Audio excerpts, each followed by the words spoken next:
Bismillahirrahmanirrahim. Assalamualaikum warahmatullahi wabarakatuh. Alhamdulillah. Alhamdulillahirabbil alamin. Wassalatu wassalamu ala asrafil anbiya wal mursalin sayyidina wa maulana Muhammadin wa ala alihi washabihi ajmain, amma ba'd. Pertama dan utama, marilah kita panjatkan puji syukur kita kehadirat Allah Subhanahu wa taala, yang mana dengan limpahan rahmat, taufik serta hidayahnya sehingga kita masih diberi kesempatan, diberi kesehatan, diberikan nikmat yang sangat banyak, baik yang kita sadari ataupun yang tidak kita sadari. Dan mudah-mudahan kita semua ditetapkan iman dan selalu dalam lindungan Allah Subhanahu wa taala. Salawat dan salam semoga selalu tercurah kepada junjungan kita Nabi besar Muhammad sallallahu alaihi wasallam.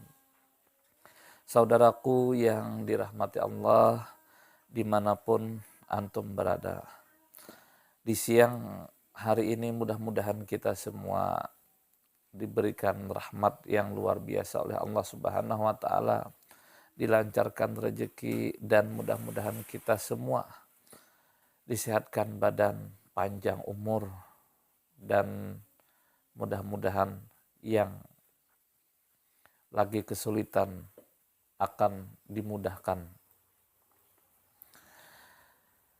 Pada siang hari ini kita akan membahas tentang kewajiban-kewajiban utama kita.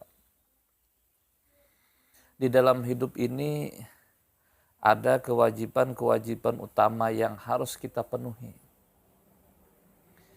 Yang pertama, kewajiban kita adalah melaksanakan segala perintah Allah.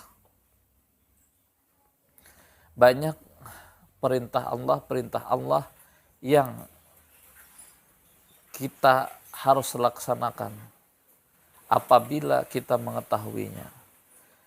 Salah satu perintah Allah adalah bersalawat kepada Rasulullah SAW.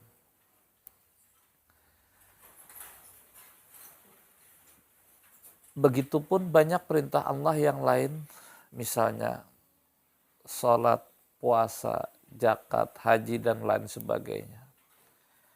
Kita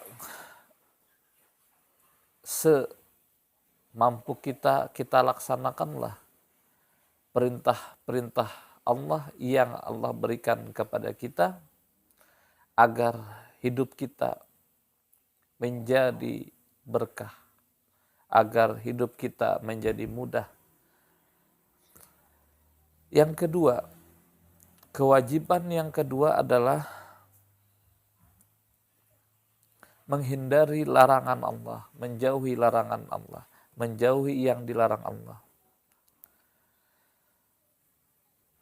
Ada banyak yang Allah larang untuk kita. Apabila kita bisa menjauhi, bisa menghindari, maka insya Allah kita akan termasuk orang yang selamat. Selamat di dunia maupun selamat di akhirat. Kita contohkan, Allah melarang kita untuk mencuri. Seandainya kita bisa menghindari, insya Allah hidup di dunia ini akan damai. Tidak ada pencuri, tidak ada yang sakit hati karena kehilangan suatu dan lain hal. Tapi apabila kita mengerjakannya, boleh jadi sekarang ini kita bisa selamat. Akan tetapi tahap mencuri yang akan datang bisa-bisa kita dikeroyok warga.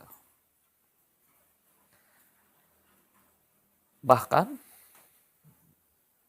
tidak heran kalau banyak pencuri-pencuri yang dikucilkan dari masyarakat. Contoh yang dilarang selanjutnya adalah berzina. Memang kalau kita perhatikan,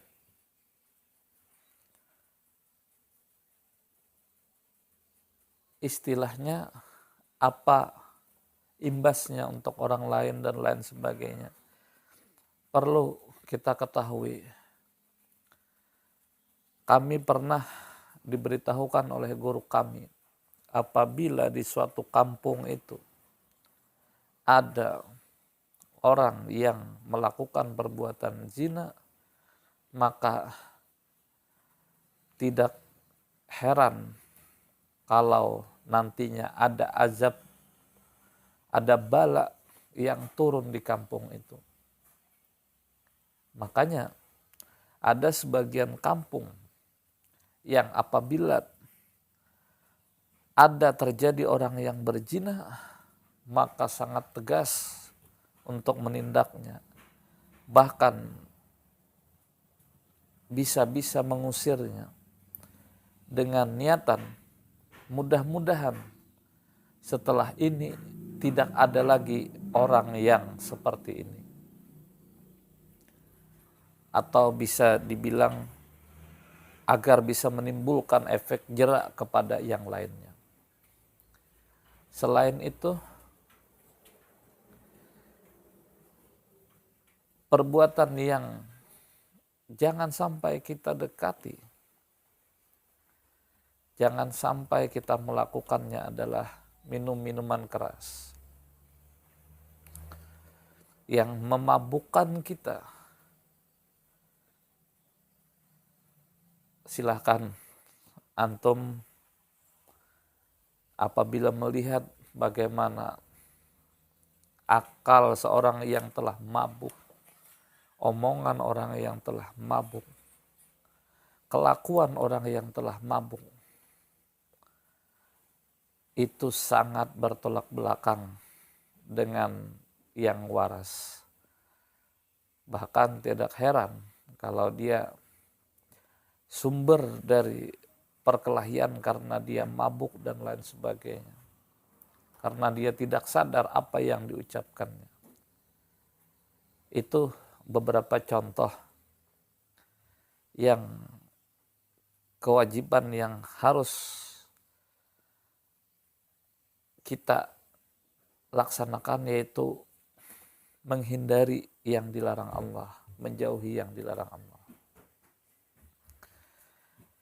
Kewajiban yang terakhir atau yang ketiga, yaitu kita ridho terhadap apa-apa yang telah ditetapkan Allah kepada kita.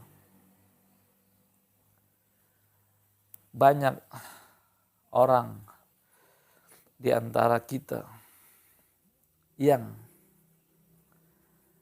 sakit hati berkepanjangan, tidak ada merasakan rasa syukur dan lain sebagainya. Padahal kita diberikan kenikmatan-kenikmatan yang luar biasa. Sebagai contoh, ada orang yang merasa dirinya selalu miskin. Dia padahal sudah diberikan kelebihan-kelebihan. Sudah punya rumah, punya istri, punya kendaraan, punya tanah di mana-mana.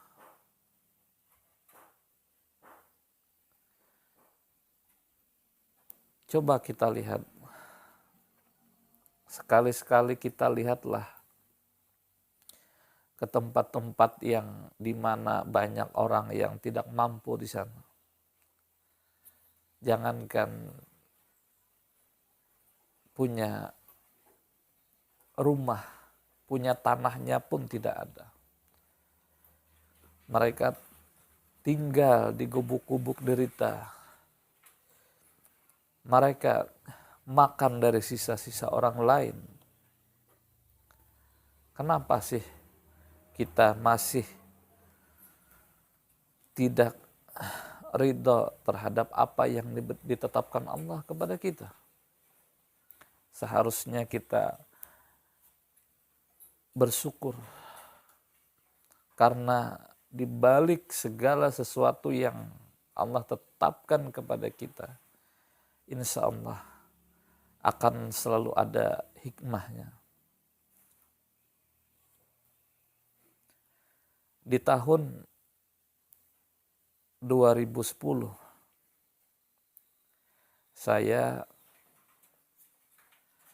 dari Hulu Sungai itu diajak ke Banjarmasin. Akan tetapi entah mengapa setelah diajak,